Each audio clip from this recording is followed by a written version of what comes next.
इस समय भव्य ग्रीक साम्राज्य का ध्वज आसमान की बुलंदियों को छू रहा था। आसपास के छोटे राज्यों की इतनी हिमाकत नहीं थी कि यूनान की तरफ सर उठाकर देख भी सके। ग्रीक साम्राज्य के बढ़ते लोभ की छाया में एक बालक का जन्म हुआ। किसी ने सच ही कहा है, जैसा देश वैसा भेष। उस बालक ने बचपन से ही एक ऐसा ख्वाब देखा जिसकी शायद किसी ने कल्पना भी नहीं की थी। दुनिया जीतने का ख्वाब। जी हाँ, यह बालक था सिकंदर, जिसे अलेक्जेंडर द ग्रेट के नाम से भी जाना जाता है। लेकिन कहते हैं, एक तरफ जहाँ बुराई जन्म लेती है तो दूसरी तरफ उसे मिटाने के लिए कहीं न कहीं अच्छाई का भी जन्म होता है। जहाँ एक तरफ ग्रीक के राजा सिकंदर का जन्म हुआ तो दूसरी तरफ पौरव के राजा पर्वतेश्वर का जन्म हुआ, जिन्हें राजा पोरस के नाम से भी जाना जाता है। समय का पहिया घूमता रहा और आखिर वो समय भी आया जिस पल के लिए सिकंदर ने एक एक क्षण प्रतीक्षा की थी। समय था 326 ईसा पूर्व का, जब सिकंदर अपनी विशाल सेना लेकर अपने दुनिया जीतने के ख्वाब को सच करने के इरादे से निकल पड़ा। कहा जाता है, सिकंदर की सेना समुद्र के समान विशाल थी, जिसे एक बार में देख पाना असंभव था। अगर सेना के केवल धनुर्धारी एक साथ तीर चलाए तो पूरा आसमान इस प्रकार से ढक दे कि सूर्य की किरणें भी धरती को छू ना पाए। और जब सेना एक साथ चलती तो भूमि में तीव्र कंपन होने लगता, मानो जैसे कोई भयंकर भूकंप आ रहा हो। इतनी विशाल और युद्ध कला में निपुण, खतरनाक हथियारों से लैस खूंखार सेना, जिसको देखने मात्र से ही कोई भी राजा हथियार डाल देता और सिकंदर की अधीनता स्वीकार कर लेता। और जो कोई भी राज्य सिकंदर के समक्ष नहीं झुकता, उसे बड़ी क्रूरता और निर्ममता के साथ बर्बाद कर दिया जाता। इसी के चलते सिकंदर के विशाल साम्राज्य की सीमाएं दिन प्रतिदिन आग की तरह फैल रही थी। पूरी दुनिया असहाय होकर विनाश का मंजर देख रही थी। सिकंदर ने लगभग समस्त विश्व पर अपना आधिपत्य स्थापित कर लिया था और अब अंत में सिकंदर की क्रूर आंखें संपूर्ण भारत को देख रही थी, क्योंकि भारत इस समय एक देश नहीं था बल्कि कई छोटे छोटे राज्यों में बंटा हुआ था। इसी का फायदा उठाते हुए सिकंदर ने सभी राजाओं को अपने अधीनस्थ करने का सोचा, चाहे फिर वो संधि करके आए या युद्ध करके, जैसा कि वो पहले से ही करता आ रहा था। अपने विशाल साम्राज्य शक्ति के मद में चूर सिकंदर ने जब अपने गंदे पांव भारत की पावन धरा पर पसारे तो उसका पहला मुकाबला गांधार के राजा अंबी से होना था। अंबी गांधार की राजधानी तक्षशिला का राजा था। अंबी का राज्य सिंधु नदी से झेलम नदी तक फैला था। सिकंदर अपनी विशाल सेना के साथ गांधार में आ पहुंचा।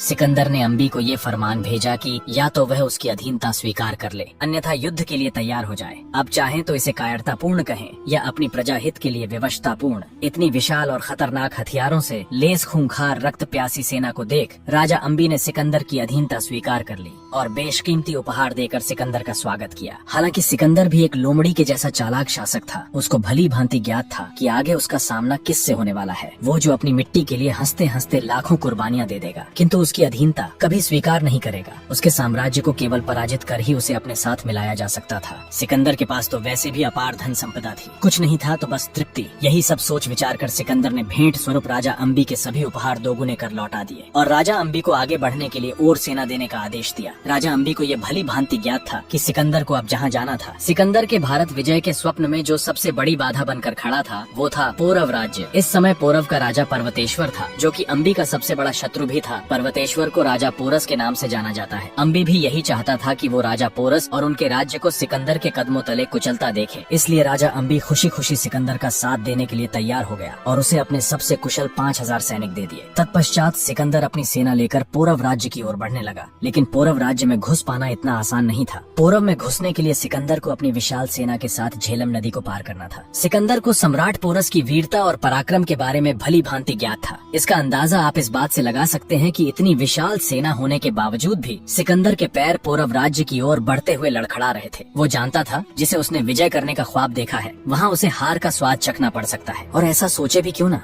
जिस राज्य के प्रत्येक सैनिक की देह में रक्त का एक एक कतरा देश प्रेम के लिए दौड़ रहा हो, जिस राज्य का एक साधारण सैनिक जो किसी भी बड़े से बड़े प्रशिक्षित योद्धा को पलक झपकते ही धूल चटा दे। सिकंदर को ज्ञात था, भले ही उनकी सेना की तादाद पौरव राज्य की तुलना में 100 गुना अधिक थी, किंतु उसका यह नकार पाना भी मुश्किल था कि पौरव का एक सैनिक उसके 100 सैनिकों पर भारी पड़ सकता है। और इसी भय से ग्रसित सिकंदर ने उम्मीद भरे शब्दों से राजा पोरस को संधि प्रस्ताव भेजा। संधि के अंतर्गत राजा पोरस को सिकंदर की अधीनता स्वीकार करनी थी और अगर वो ऐसा न करे तो सिकंदर ने धमकी देते हुए कहा कि वो सम्राट पोरस के पूरे पौरव राज्य को तबाह कर देगा और राज्य के लोगों, औरतों और बच्चों का भी वही हाल करेगा, जैसा कि उसने पहले अपने सामने नजर उठाने वाले राज्यों में किया था। सिकंदर द्वारा भेजे गए धमकीपूर्ण प्रस्ताव से राजा पोरस के स्वाभिमान को आघात हुआ और होता भी क्यों ना। माँ भारती का वीर सपूत जो ठहरा, राजा पोरस ने सिकंदर को प्रत्युत्तर देते हुए खुले शब्दों में कहा, अब अगली मुलाकात रणभूमि में ही होगी और भविष्य में क्या होगा इसका निर्णय वही निकल कर सामने आएगा। जैसा देश वैसा भेष। राजा पर्वतेश्वर, पर्वत के समान कभी किसी के समक्ष न झुकने वाले अटल और पर्वत के समान ताकतवर भी। इतिहासकारों के अनुसार राजा पोरस की लंबाई 7 फुट 6 इंच थी और वे युद्ध कला में परिपूर्ण थे। राजा पोरस को सर कटाना मंजूर था, किंतु सर झुकाना बिल्कुल भी नहीं। राजा पोरस वो महाबली महावीर थे जिन्होंने जब भी रण में दहाड़ लगाई तो गीदड़ दुम दबाकर दौड़ते नजर आए।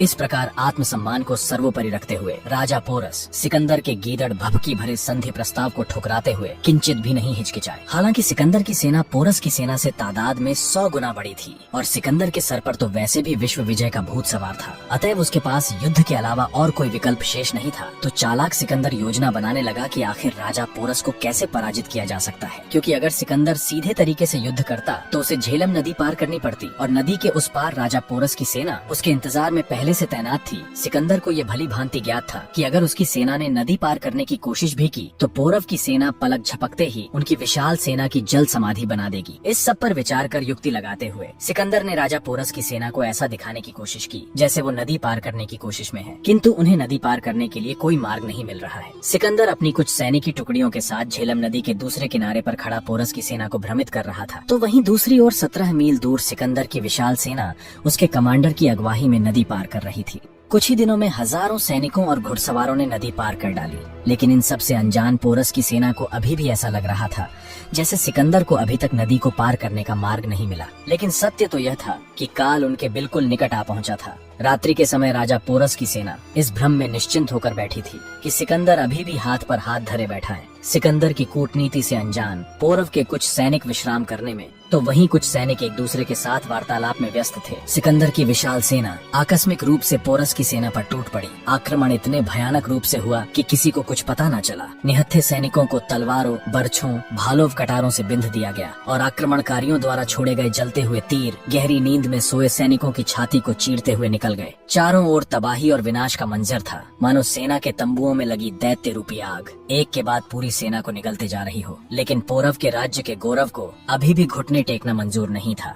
जितने भी सैनिक बचे थे वे बेखौफ बेधड़क अपनी मातृभूमि के लिए मरने मारने को तैयार थे। पौरव राज्य की बची सेना ने हथियार उठाए और फिर शुरू हुआ नरसंहार का महायुद्ध। संपूर्ण आकाश और पाताल बस तेज तलवारों की खनक और चीखने चिल्लाने की आवाजों से गूंज रहा था। दृश्य इतना भयावह था मानो आज धरती का अंत होने वाला हो। दोनों तरफ से रक्त प्यासी सेनाएं मरने मारने पर उतारू थी। इसी बीच मौके का फायदा उठाकर सिकंदर भी अपनी बाकी बची सेना के साथ नदी पार कर युद्ध में आ पहुंचा। अब मंजर पोरस की सेना के लिए और भी खौफनाक हो गया। लेकिन इस प्रकार से किए गए कायरतापूर्ण हमले के बावजूद भी पोरस की सेना ने सिकंदर की सेना का डटकर सामना किया और उनको मुंह तोड़ जवाब दिया। पोरस की सेना का अटूट साहस और पराक्रम देख सिकंदर दंग रह गया। इस प्रकार के आकस्मिक हमले और हमले से हुई भारी क्षति के बावजूद भी राजा पोरस की सेना घबराई नहीं, अपितु आंखों में विध्वंसक ज्वाला लिए पूरी ताकत और वीरता के साथ युद्ध कर रही थी। सिकंदर ने ये सब देखकर मानो पहले ही हार स्वीकार कर ली हो। लेकिन सिकंदर तो ठहरा सिकंदर, उसकी झूठी शानो शौकत उसे पीछे हटने देती भी तो कैसे। घोड़े पर सवार सिकंदर युद्ध भूमि में अपना शौर्य प्रदर्शन कर रहा था। तभी एक विशाल हाथी ने युद्ध भूमि में प्रवेश किया, जिस पर कोई और नहीं स्वयं राजा पोरस सवार थे, जो सिकंदर की सेना को कीड़े मकोड़ों की तरह रोंदते हुए लगातार आगे बढ़ रहे थे। राजा पोरस को देखते ही सेना में नया जोश उमड़ गया। उनका आत्मविश्वास मानो 7वें आसमान पर पहुंच गया हो। इसी बीच सिकंदर युद्ध करते करते अमर सिंह के समक्ष आ पहुंचा। आपको बता दें, अमर सिंह राजा पोरस के भाई थे, जो युद्ध कला में परिपूर्ण होने के साथ साथ एक बहुत बड़ा वीर योद्धा था। देखते ही देखते सिकंदर और अमर सिंह के मध्य भीषण युद्ध छिड़ गया। अमर सिंह के तूफानी हमलों के सामने सिकंदर बेबस सा नजर आ रहा था। जहाँ सिकंदर का संतुलन थोड़ा सा डगमगाया तो उसी समय अमर सिंह ने अपने तलवार के एक ही ताकतवर प्रहार से सिकंदर के घोड़े को फाड़ कर रख दिया और 7वें आसमान पर बैठा विश्व विजेता बनने चला। सिकंदर सीधा धरती पर आ गिरा और मुंह के बल पड़ा हमारी पावन धरा की मिट्टी का स्वाद चखने लगा। अमर सिंह सिकंदर को मारने के लिए आगे बढ़ने लगा। सिकंदर को साक्षात उसकी मौत सामने से आती हुई प्रतीत हो रही थी, मानो जैसे अमर सिंह नहीं बल्कि साक्षात स्वयं यमराज उसके प्राण हरने उसके समीप आ रहे हों। लेकिन तभी सिकंदर के अंगरक्षक बीच में आ धमके और अमर सिंह को रोकने का प्रयास करने लगे। और मौके का फायदा उठाकर सिकंदर भी वहां से घुटनों के बल अपनी देह घसीटता हुआ अपनी सेना की ओर सुरक्षित बढ़ने लगा। सिकंदर युद्ध में बहुत घायल हो चुका था, तो वहीं दूसरी ओर राजा पोरस भी अपने हाथी पर सवार लगातार सिकंदर की सेना को कुचलकर आगे बढ़ते हुए अपनी सेना का संचालन कर रहे थे। तभी राजा पोरस ने एक जलता हुआ तीर आकाश मार्ग की ओर दाग दिया। यह एक तरह का संकेत था। देखते ही देखते राजा पोरस की 130 विशाल हाथियों की सेना निकलकर सामने आई, जो बड़ी से बड़ी सेना को भी पल भर में कुचल कर रख दे। हाथियों की सेना ने सिकंदर की विशाल सेना को बहुत ही क्रूरता से कुचलना प्रारंभ कर डाला। युद्ध स्थल में हाथियों से मचे विध्वंस के परिणाम स्वरूप सिकंदर के सैनिक घबराहट के मारे उल्टे पांव दौड़ने लगे। हाथियों के पैरों तले पिसते चले जा रहे सैनिकों का दृश्य इतना भयावह था, जिसको देखकर मौत की भी रूह कांप जाए। राजा पोरस और उनके रक्त प्यासे हो चुके सैनिक रणभूमि में लगातार दुश्मनों को गाजर मूली की तरह काटते जा रहे थे, मानो विजय बस अब राजा पोरस के बहुत निकट आ चुकी हो। लेकिन तभी अचानक कुछ ऐसा हुआ जिसकी किसी ने कल्पना भी नहीं की थी, मानो राजा पोरस की किस्मत उनसे रूठ गई हो। अचानक ही अत्यधिक तीव्र वर्षा होने लगी और कुछ ही क्षणों में पूरी रणभूमि में बस कीचड़ ही कीचड़ नजर आने लगा, जिसके परिणाम स्वरूप पोरस की सेना के रथ के पहिए कीचड़ में धंसने लगे। अब उनको युद्ध करने में बहुत कठिनाइयों का सामना करना पड़ रहा था। हाथियों को भी अब आगे बढ़ने में परेशानी होने लगी। बदलते मौसम का रवैया अब सिकंदर के लिए अपनी हार को जीत में बदलने के एक मौके के रूप में उभर कर सामने आने लगा। धीरे धीरे उसकी सेना पोरस की सेना पर हावी होने लगी। अब बारिश पोरस के लिए बहुत बड़ी मुसीबत बन चुकी थी, क्योंकि एक आसान सी जीत अब उसे हार में तब्दील होती नजर आ रही थी। लेकिन तभी प्रचंड गर्जना से आकाश गूंज उठा। अचानक खोखरों ने अपना आतंक दिखाना प्रारंभ कर डाला। खोखरों के बारे में इतिहास के पन्नों में ज्यादा कुछ नहीं लिखा गया है, लेकिन आपको बता दें कि ये बहुत ही खतरनाक और ताकतवर योद्धा हुआ करते थे। इनका ना तो कोई साम्राज्य था, ना ही कोई राज्य। ये लोग बस छोटे से कबीले में अपना जीवन यापन किया करते थे। इतिहासकारों का ऐसा भी मानना है कि मोहम्मद गोरी का सिर भी खोखरों ने ही धड़ से अलग किया था। खोखरों ने इस प्रकार से रणभूमि में अपने युद्ध कौशल का प्रमाण दिया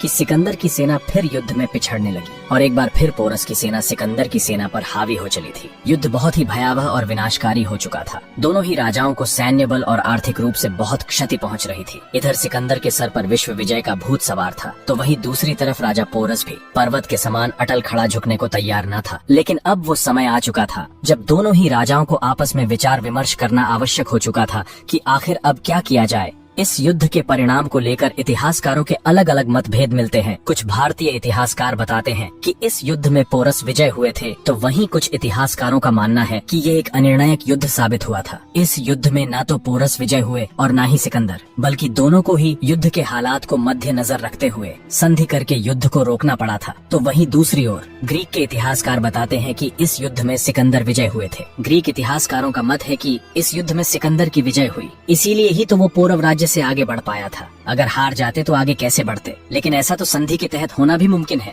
क्या आपको यह सच प्रतीत होता है कि सिकंदर इस युद्ध में विजयी हुआ था? बिल्कुल भी नहीं, क्योंकि अगर सिकंदर युद्ध में विजयी होता तो युद्ध के पश्चात राजा पोरस का साम्राज्य आगे कैसे बढ़ता? इस पर भी कुछ इतिहासकारों का कहना है कि सिकंदर राजा पोरस की वीरता को देखकर अत्यधिक प्रभावित हुआ, इसलिए उसने राजा पोरस को अपने जीते हुए राज्य भेंट स्वरूप दे दिए थे। लेकिन क्या आप जानते हैं, सिकंदर सत्ता और शासन का इतना भूखा इंसान था कि उसने राजपाट पाने के लिए अपने ही भाई और पिता की बेरहमी से हत्या करवा दी थी। और जिस किसी राजा ने सिकंदर की अधीनता स्वीकार नहीं की, उन सभी को भी मौत के घाट उतार डाला था और उन राज्यों की निर्दोष प्रजा को बड़ी निर्ममता और क्रूरता से मार डाला था। उन राज्यों की कन्याओं और औरतों के साथ सिकंदर की सेना ने बड़ी ही दरिंदगी के साथ दुष्कर्म और उनका शोषण किया। आखिर इतना क्रूर राजा पोरस पर इतनी दयालुता कैसे दिखा सकता था? वास्तविकता तो कुछ और ही थी। वास्तव में तो युद्ध में हो रहे विनाश के कारण सिकंदर ने राजा पोरस के साथ संधि करना उचित समझा और संधि के दौरान सिकंदर ने पोरस से कहा कि वो अब और युद्ध नहीं करना चाहता। इस युद्ध से हम दोनों को ही अत्यधिक क्षति और जनहानि हो रही है। हमें इस युद्ध को यहीं विराम देते हुए समझौता कर लेना चाहिए।